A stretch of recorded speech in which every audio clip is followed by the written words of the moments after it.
గతంలో మీ మీద అంటే పోటీ చేసినప్పుడు మీ అపోజిట్ అభ్యర్థికి వాస్తవంగా అప్పుడు ఉన్నటువంటి బీఆర్ఎస్ పార్టీ సపోర్ట్ చేసింది, మీదేసుకొని చేసింది వాళ్ళ కార్యకర్త అన్నట్టుగా. అప్పుడే ఈజీ గెలిచారు కదా, ఇప్పుడు ఇంకా ఈజీ గెలుస్తారనేటువంటి అవకాశం ఉందా, లేదా ఇప్పుడు టఫ్గా ఉంటుంది, అక్కడ ఉన్నటువంటి ఆపోజిట్ క్యాండిడేట్ మారింది కాబట్టి కొంత టఫ్గా ఉంటుందని భావిస్తున్నారా? నాకు అటువంటి అభిప్రాయమే లేదు. ఎందుకంటే నాకు కష్టంగా ఈ గెలుపేం లేదు.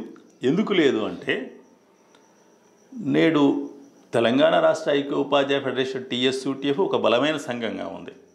అన్నీ నేనేవైతే చెప్పానో, జిల్లా పరిషత్తు, ప్రభుత్వ, గిరిజన సంక్షేమ, మోడల్ స్కూల్స్, KGBVలు, 5 రకాల గురుకులాలు, వీటన్నిటిలో కూడా సంఘం ఉంది.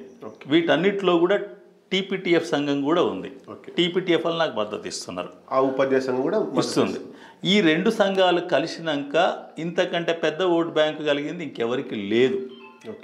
కాబట్టి వీళ్ళతో పాటు ఇంకొక 19 సంఘాలు నాకు మద్దతు ఇస్తున్నాయి. ఈ కాకుండా TSUTF అభ్యర్థిగా ఉన్న TPTF మద్దతు ఇస్తుంది, ఇంకో 19 సంఘాలు మద్దతు ఇస్తున్నాయి. కానీ ఈ 2 సంఘాలే ఈ కాన్స్టిట్యున్సీలో బలమైన. ఈ 2 కలిసినాక ఈ రెండింటికి దీటుగా ఇంకెవరు లేరు.